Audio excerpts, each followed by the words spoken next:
प्रधानमंत्री जी के जन्मदिन पर आयोजित, भगवान विश्वकर्मा के जयंती पर आयोजित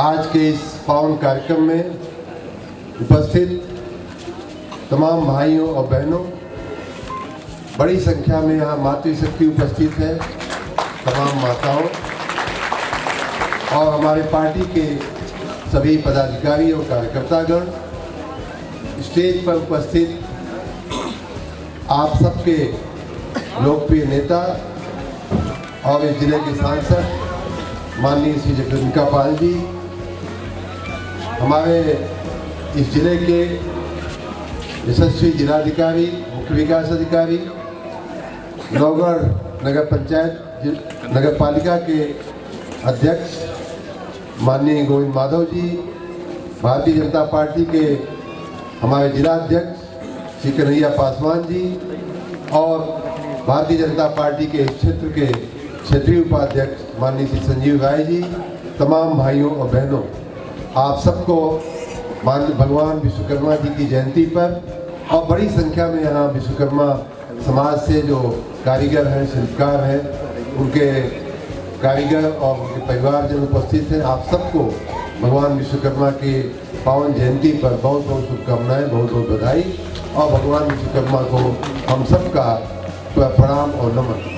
उसी प्रकार आप सबकी ओर से मैं अपने देश के यशस्वी प्रधानमंत्री जी को, जो विश्व के सबसे लोकप्रिय नेता हैं, जैसा कि माननीय सांसद जी ने अभी बताया, विश्व के सबसे लोकप्रिय नेता अपने माननीय प्रधानमंत्री जी को हम सबको गर्व होना चाहिए कि पूरी दुनिया में उनकी लोकप्रियता इतनी ज़्यादा है।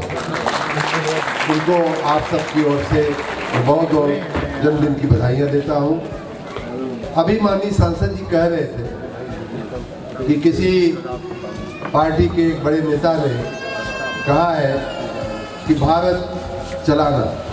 पहली बात तो ये है कि उन नेताओं को भारत क्या है यही समझ में नहीं आता है। भारत जो है उनको अंग्रेजी का चार पांच अक्षर जो है समझ में आता है और कुछ अंग्रेजी से ऊपर वो जाते ही नहीं। INDIA जो वो है, खाली लेटर उनको समझ में आता है अंग्रेजी का। भारत वास्तव में क्या है वो माननीय मोदी जी पहचानते हैं। किसने भारत को भारत बनाया, किसने भारत को सोने की चिड़िया बनाया। आप सब जो हम लोग जो गाते हैं, जहाँ डाल डाल पर बैठे सोने की चिड़िया बैठी रहती थी, तो उस सोने की चिड़िया का शिल्पकार कौन है, उस सोने की चिड़िया को बनाने वाला कौन है? वो यहाँ जो माननीय प्रधानमंत्री जी जिनको मिल रहे हैं, वो शिल्पकार है, वो कुम्हार है, वो मोची है, वो मूर्ति बनाने वाला है, मूर्तिकार है। ऐसे लोग ही भारत हैं और ऐसे लोग ही भारत के शिल्पकार हैं, भारत के गढ़वैया हैं। उन सबको पहचानने का काम अगर किसी ने किया है इस देश में, पहली बार ऐसा हो रहा है कि ऐसे 18 जो हमारे देश में जो हुनर वाले लोग हैं, जिनके हाथों के हुनर के चलते देश की अर्थव्यवस्था बनती है, जिनके हाथों के हुनर के चलते हमारा आपका जीवन आसान होता है, ऐसे तमाम लोगों को पहचान करके और आज भगवान विश्वकर्मा जी की जयंती पर इतना एक अच्छा कार्यक्रम की रचना करके 13,000 करोड़ रुपए की पूरी योजना उनके लिए चलाना। और जैसा कि माननीय सांसद जी ने कहा, ये पूरा का पूरा पैसा भारत सरकार माननीय मोदी जी देने वाले हैं। इसमें कहीं किसी का स्थानीय कोई योगदान नहीं, कोई आपको कोई पेपर वर्क करने की जरूरत नहीं, कोई कागज की इधर उधर करने की जरूरत नहीं। सीधा आपका रजिस्ट्रेशन हो जाएगा और उसमें आपको उसका लाभ मिल जाएगा, जैसा कि इस योजना का। अब भारत क्या है, मैं जरा जो लोग सवाल करते हैं माननीय प्रधानमंत्री जी पे और हमारी पार्टी की नीतियों पे, उनको मैं कई लोगों को मैं चैलेंज करता हूँ कि इन 18 जो हुनर जिनको माननीय प्रधानमंत्री जी ने, मोदी जी ने पहचाना है, उनमें से अगर 5 का भी वो लोग नाम जानते हो, उनका काम बता दें कि ये लुहार तो क्या करता है, कुम्हार तो क्या करता है, अगर 5 आप पूछ दें तो नहीं बता पाएंगे। ऐसे लोगों का, ऐसे 18 लोगों का। मुझे तो माननीय मोदी जी के साथ काम करने का अनुभव है। बहुत पहले 15-20 साल पहले की मैं बात बता रहा हूँ, उन्होंने कई बार ये कहा था, उस दिशा में काफ़ी काम भी हुआ था कि भाई हमारे समाज में जो इस तरह के हुनर वाले लोग हैं वो अपनी कला के मार्फत इतना बड़ा योगदान अर्थव्यवस्था में देते हैं, लेकिन उनकी कला को हम प्रमाणित नहीं करते हैं, उनके कला के लिए कोई प्रमाण पत्र नहीं है। उनसे आज के ज़माने में पूछा जाएगा कि तुम हाई स्कूल पास हो कि नहीं, तुम इंटर पास हो कि नहीं, तुम बीए किए हो कि नहीं, ग्रेजुएट हो कि नहीं, पोस्ट ग्रेजुएट हो कि नहीं। और किसी ग्रेजुएट पोस्ट ग्रेजुएट से, हाई स्कूल इंटरमीडिएट पास किए व्यक्ति से बड़ा हुनर उनके पास है। कई पीढ़ियों से वो हुनर उनके घर में चला आ रहा है, अपनी आने वाली पीढ़ी को भी वो ट्रांसफर करते हैं वो हुनर, लेकिन उनकी कोई कदर नहीं है। तो इसको उन्होंने कहा था कि इनके हुनर को, इन लोगों को पहचाना जाए, इनके हुनर को प्रमाणित किया जाए। अगर उनके कामकाज में कहीं कोई कमी बेसी हो तो उसको दूर किया जाए, उनको सर्टिफाई किया जाए, उनके कौशल को बढ़ाया जाए। ये सारी सोच आप सच मानिए, मैं आज विश्वकर्मा भगवान का नाम लेते हुए बात कर रहा हूँ कि मुझे मैं हमारे जैसे अधिकारियों को, हम उनके साथ काम करते थे, 15 जब वो मुख्यमंत्री थे तब ये बातें उन्होंने कही थी, 15 साल पहले।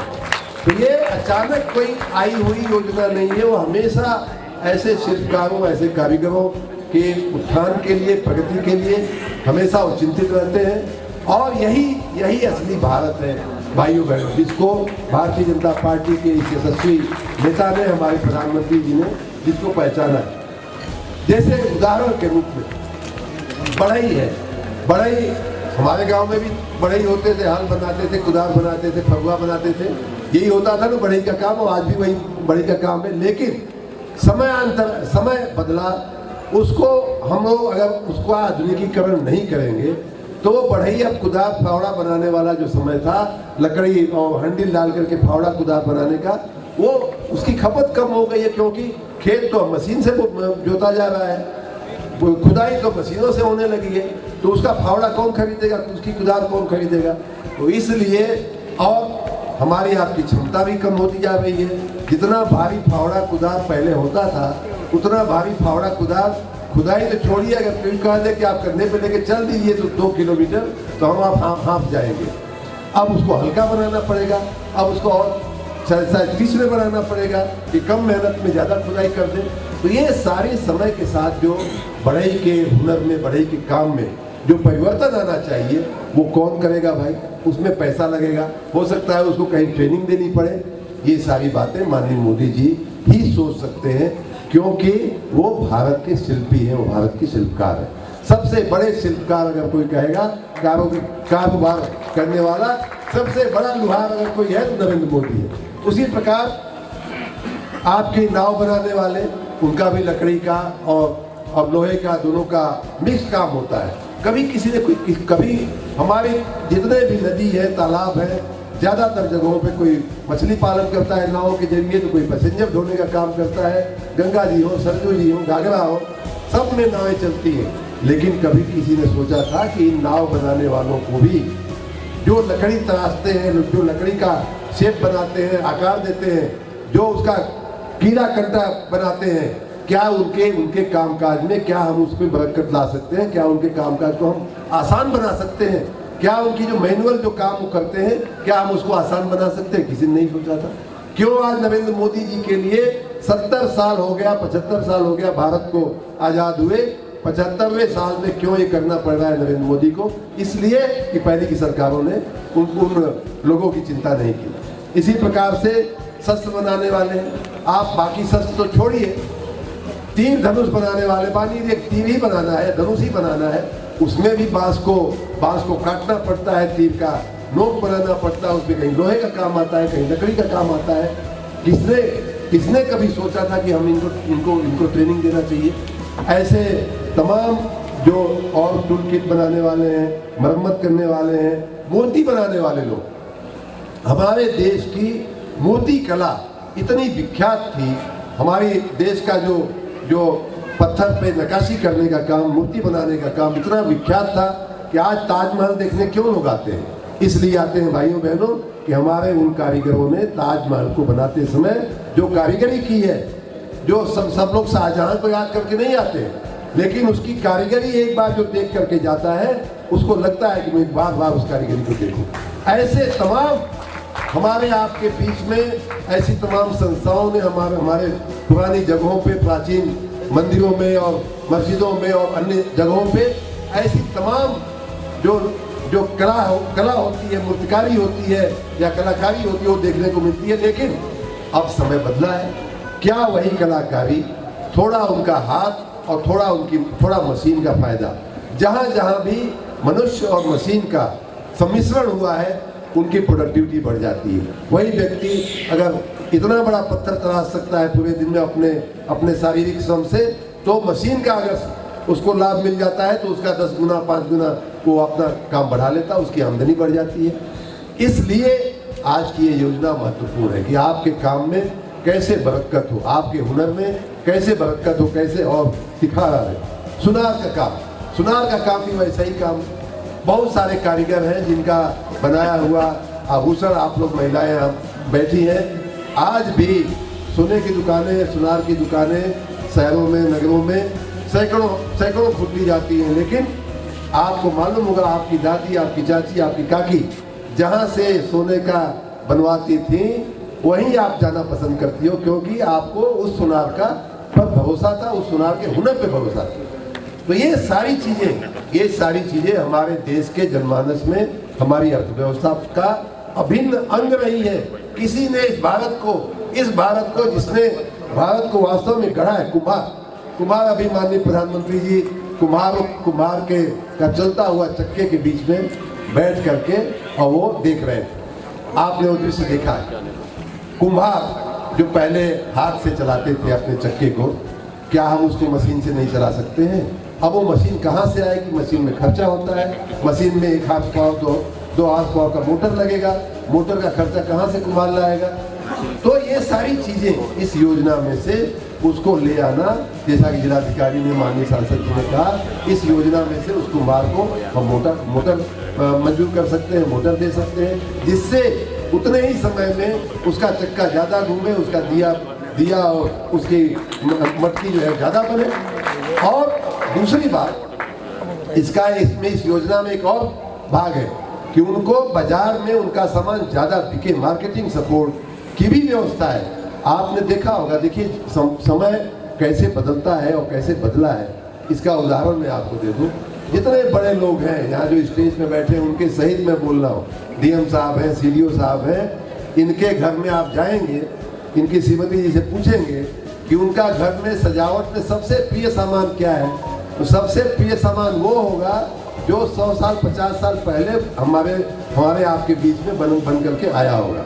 पुरानी जो चीज़ें हैं, कुम्हारों के द्वारा बनाए हुए घड़े, लोहारों के द्वारा बनाए हुए लकड़ी के सामान, सब कुछ इधर उधर हो जाए, लेकिन गृहिणी जो है उन पुरानी चीज़ों को कभी अपने घर से दूर नहीं रखना चाहती, इतना प्रिय हो गया है सब। उसी तरह से मिट्टी का सामान, आपको आश्चर्य होगा जान करके कि जिस मूर्ति बनाने के लिए हमारा देश, हमारे मूर्तिकार, हमारे कुम्हार जाने जाते थे, वो बीच में ऐसा एक समय काल आया कि चीन से आने लगी, हमारे देश में आयात होने लगी।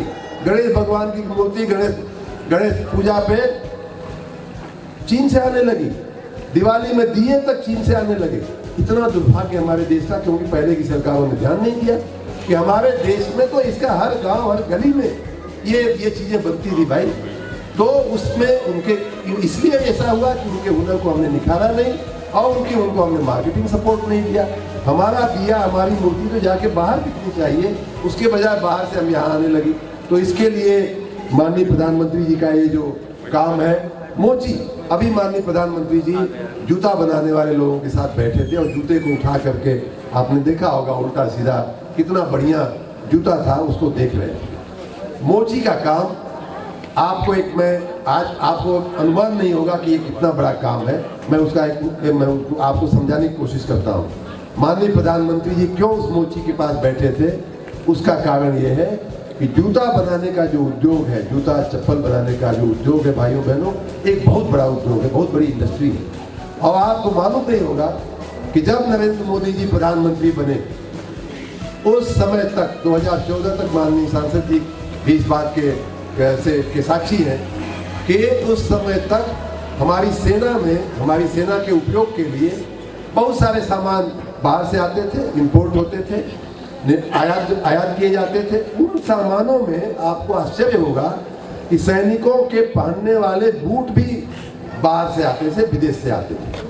और जब मोदी जी बने प्रधानमंत्री तो उनकी सूचना मिली हमको, हम लोगों को सूचना दिए कि भाई ये सेना में जरा देखिए क्या क्या विदेश से आता है।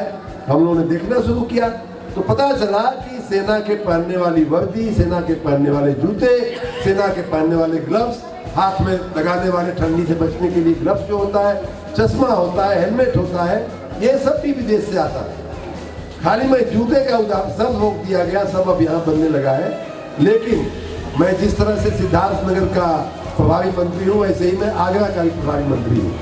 तो वहाँ जूता बनाने का, चप्पल चमड़े का काम जो है बहुत बड़े पैमाने पर होता है। वहाँ के कुछ लोग आए हमारा धन्यवाद मानने कि भाई साहब आपको हम लोग बहुत दिन से खोज रहे थे, हमको पता चला है कि आप जब पीएमओ में थे तब ये निर्णय हुआ था कि सेना का जो जूता बाहर से मंगाया जाता है, आयात किया जाता है, उसको संपूर्ण बंद किया गया और अपने देश के जूता चप्पल बनाने वालों को कहा गया कि हम आप लोग बनाओगे।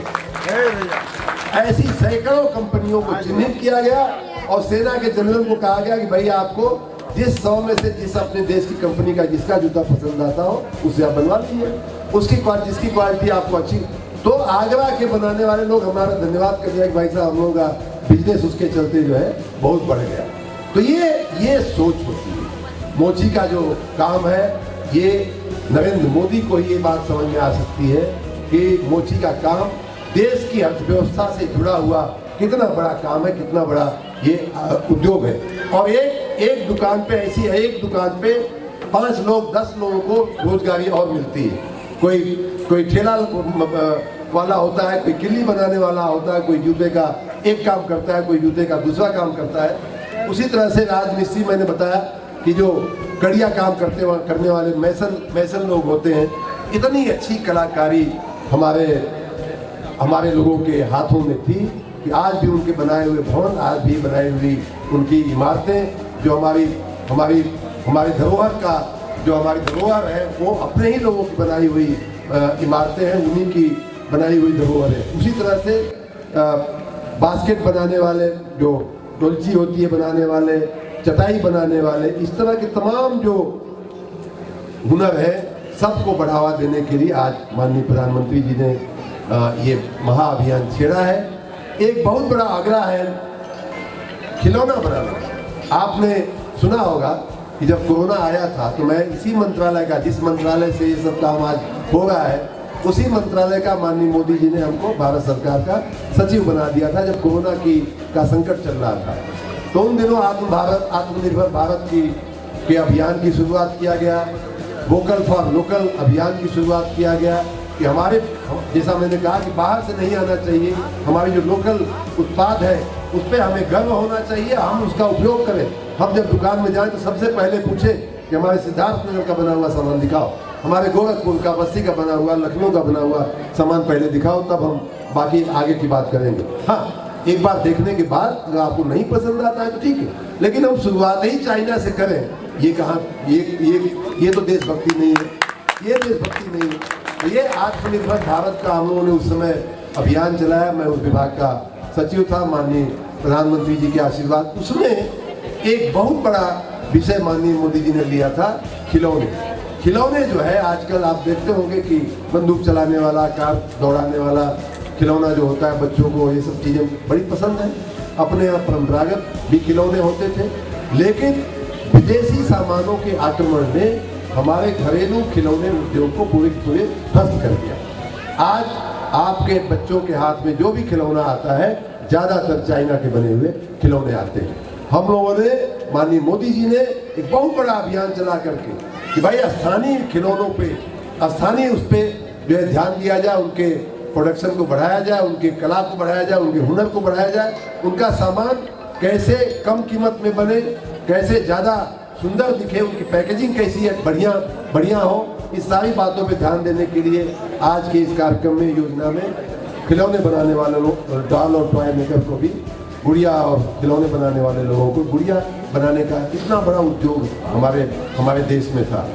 कठपुतली बनाने का, गुड़िया बनाने का बहुत बड़ा। राजस्थान जाइए, वहाँ की बनी हुई कठपुतली देखिए, बनारस के लकड़ी के खिलौने आप देखिए, आपका मन वो हो जाएगा। लेकिन इस एक पूरी पीढ़ी जो है 25 साल 30 साल से वो देखी ही नहीं होगी ये सब सामान। उसको पुनर्जीवित करने का काम माननीय मोदी जी कर रहे हैं।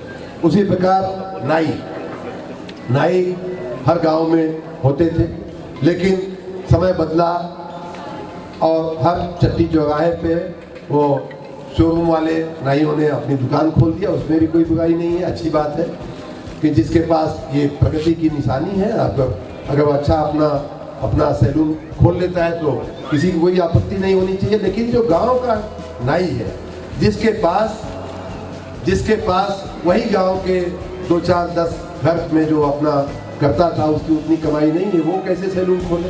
उसके पास उसके लिए क्या सहारा है भाई? तो उसको इस योजना के तहत हम सहारा दे करके उसको भी उसी गांव में हम सैलून खुलवा सकते हैं, ब्यूटी पार्लर खुलवा सकते हैं। ये हमारे परंपरागत जो नाई भाई हैं उनको ये फायदा करेगी योजना। माली है, मालियों का भी बहुत सारा ऐसा काम होता है। आज देखिए माली का काम जो है, कोई ये ना माने कि बहुत निकृष्ट काम है या नीचे का काम है। आज शहरों में मालियों की इतनी पूछ है कि वो घंटा पे उनको बड़े बड़े घरों में जाते हैं, 12 से एक घर में जाएंगे, एक बंगले में जाएंगे, हजारों रुपया लेते हैं। फिर 2 बजे से 3 बजे तक दूसरे घर में जाएंगे, दूसरे बंगले में जाएंगे, पैसा लेते हैं। लेकिन उनके काम को अगर उनको अच्छी कैंची दिया जाए, उनको अच्छा शस्त्र दिया जाए, अस्त्र दिया जाए, तो शायद वो अपना काम और बेहतरी से कर पाएंगे। उसी प्रकार दर्जी का काम है।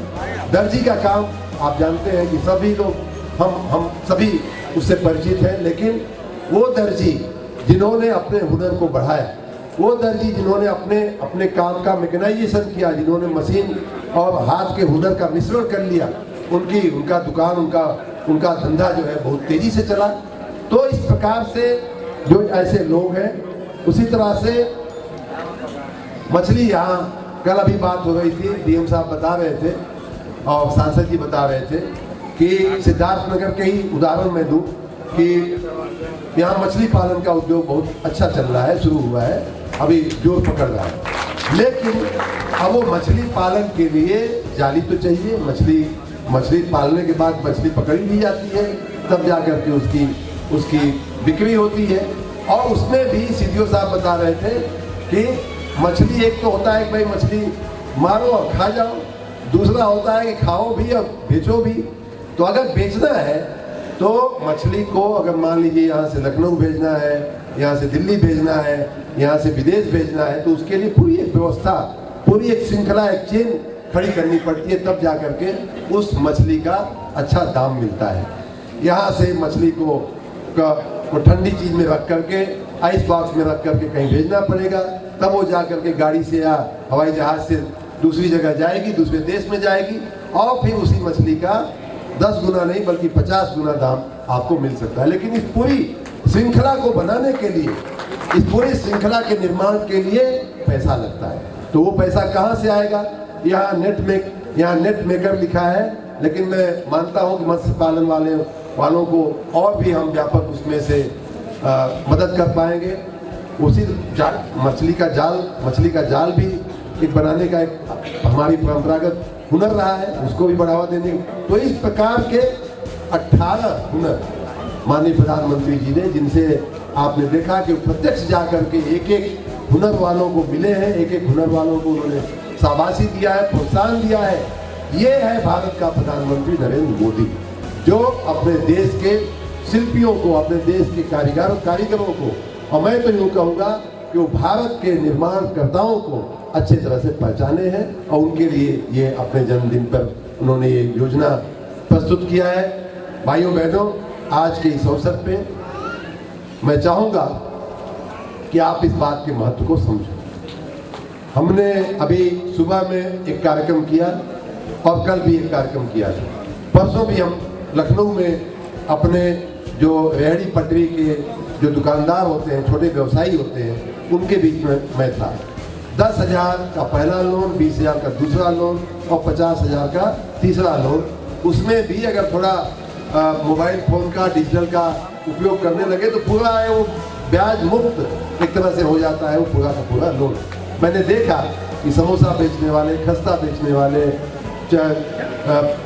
पानपुरी बेचने वाले, ये तमाम लोगों ने 10-10 हज़ार, 20-20 हज़ार, 50-50 हज़ार लेकर का, चाय बेचने वाले लोगों ने, पानी पूरी बेचने वाले लोगों ने, चाय बेचने वाले लोगों ने, तमाम प्रकार के लोगों ने, मोमबत्ती बनाने वाले लोग मिले थे हमको, उन लोगों ने लोन लेकर के अपने बिजनेस को बढ़ाया है। इस प्रकार छोटे से छोटे व्यापारी को, छोटे से छोटे कारीगर को, छोटे से छोटे शिल्पकार को और छोटे से छोटे सामान्य परिवार को, आज सुबह का जो कार्यक्रम था जिसमें लोगों को, जिनको खाने का अभी तक इंतजाम नहीं होता था, उनको खाने की व्यवस्था माननीय मोदी जी ने अपने अन्य योजना, मुफ्त अन्य योजना में किया है। मकान नहीं थे लोगों के सर पे छत नहीं थी। हजारों, लाखों, करोड़ों लोगों को, ऐसे लोगों को जिनको 70 साल में, भारत की आज़ादी के 70 साल में जिनको अभी तक मकान नहीं मिला था, उन सबको मकान देने का एक महाअभियान चल रहा है। कई लोगों को, ज़्यादातर लोगों को मिल चुका है, जो बाकी है वो भी प्रक्रिया में है, उनको भी मिल जाएगा। आप महिलाएं जो है शौचालय पूरा दिन भर परेशान रहती थी, सुबह होती थी, शाम होती थी, तभी वो बाहर जा पाती थी। ऐसी महिलाओं को समस्या से मुक्त करने के लिए, उनको इज्जत देने के लिए उन्होंने शौचालय की व्यवस्था की। धुआं जो है हमारे महिलाओं के, ग्रामीण, विशेष करके ग्रामीण महिलाओं के जीवन का अंग बन गया था। खाना पकाना है तो धुआं से पार होकर के ही खाना और रोटी बनती थी। अब आपको गैस का चूल्हा दिया गया। अभी माननीय सांसद जी बता रहे थे कि और 75 लाख और भी गैस के कनेक्शन देने के लिए माननीय मोदी जी ने ये शुरुआत किया है। आपको ये भी जानकारी होगी कि जो गैस का सिलेंडर पहले 1200 में मिलता था, उसमें वो 400 की कमी भी कर दिया है माननीय मोदी जी ने। तो इस प्रकार देश के छोटे व्यक्ति को, जिनसे भारत का निर्माण होता है, देश के उन छोटे कारीगरों को, जो भारत की पहचान है, जो भारत की आन बान, हमारे एक एक कारीगर, चाहे मुरादाबाद का पीतल का काम हो, चाहे बनारस की साड़ी का काम हो, जरी का काम हो, चाहे अलीगढ़ का ताले का काम हो, इतना हुनर है हमारे कारीगरों में। ODOP योजना इसलिए माननीय योगी जी ने चलाई। इतना हुनर है हमारे लोगों में कि पूरी दुनिया में उनके बनाए हुए सामानों की पूछ है। उनको उनके काम में, उनकी जो प्रोडक्ट है, उनका जो उत्पाद है, उसमें और बेहतरी आवे, और चमक आवे, और भी शाइनिंग आवे, और प्रिसीजन आवे। इसके लिए माननीय प्रधानमंत्री जी ने ये योजना लेकर के आए हैं। उनको मार्केटिंग के और अवसर मिले। उनका प्रोडक्ट जो है हमारे देश का, ये एक एक जो चुनिंदा जो प्रोडक्ट है वो विदेश के मार्केट में पहुँचे। इस सारी व्यवस्थाओं के साथ ये जो विश्वकर्मा योजना आई है, उसके लिए हम सब माननीय प्रधानमंत्री जी को एक बार ताली बजा करके धन्यवाद दें, अभिवादन दें, अभिनंदन दें। और साथ ही उनके जन्मदिन पर उनके दीर्घायु होने के लिए हम शुभकामना भी करें। और ऐसे प्रधानमंत्री का शासन भी चिरकाल तक चले, ऐसे प्रधानमंत्री का शासन व्यवस्था भी लंबे समय तक देश के हित में, लोगों के हित में, हमारे गरीब लोगों के हित में चलती रहे। उसके लिए भी आज के इस दिन पे माननीय मोदी, हम सभी भगवान से कामना करें कि वो स्वस्थ रहे, दीर्घायु हो और लंबे समय तक प्रधानमंत्री के रूप में हमारे देश का नेतृत्व भी करते रहे, हम सबको संबल और समर्थन प्रदान करते रहे। एक आखिरी बात कह करके भाइयों बहनों, मैं अपनी बात पूरी करूँगा। 2024 आ रहा है। देखिए, अगर दूसरा कोई प्रधानमंत्री होता तो अपने घर में बैठ करके, जैसा सांसद जी कह रहे थे कि सांसद लोग आते, अधिकारी बड़े बड़े आते, राजदूत आते, उनका अभिवादन स्वीकार करता। लेकिन हमारा प्रधानमंत्री ऐसा प्रधानमंत्री है कि अपने जन्मदिन पर आप जैसे कारीगरों, आप जैसे शिल्पकारों के बीच में जा करके उनके कल्याण की बात करता है। नहीं तो आनंद देना किसको अच्छा नहीं लगता है? सबको अच्छा लगता है कि बड़े बड़े लोग आकर के हमको हाथ मिलावे, फूल का माला पहनावे, बुके दे। लेकिन हमारा तो ऐसे प्रधानमंत्री को फिर से एक बार 2024 में हमें आपको प्रधानमंत्री बनाना है। प्रधानमंत्री के रूप में उन्हें फिर से लंबे समय तक कार्य करने का अवसर देना है। उसके लिए 2024 में भारतीय जनता पार्टी के अपने प्रत्याशी माननीय सांसद जी हैं, भारतीय जनता पार्टी है, और माननीय प्रधानमंत्री जी के हाथों को मजबूत करते हुए प्रधानमंत्री नरेंद्र मोदी हमारे देश के फिर से प्रधानमंत्री बने। इस संकल्प के साथ, इस कामना के साथ ईश्वर से इस प्रार्थना के साथ हम अपनी बात पूरी करते हैं। आप सब इतनी बड़ी संख्या में आए, इसके लिए बहुत बहुत आप सबको धन्यवाद। हमारे साथ सभी लोग बोलेंगे, भारत माता की, भारत माता की, भारत माता की, वंदे वंदे वंदे। नरेंद्र मोदी जिंदाबाद, नरेंद्र मोदी जिंदाबाद, मोदी योगी जिंदाबाद। बहुत बहुत धन्यवाद।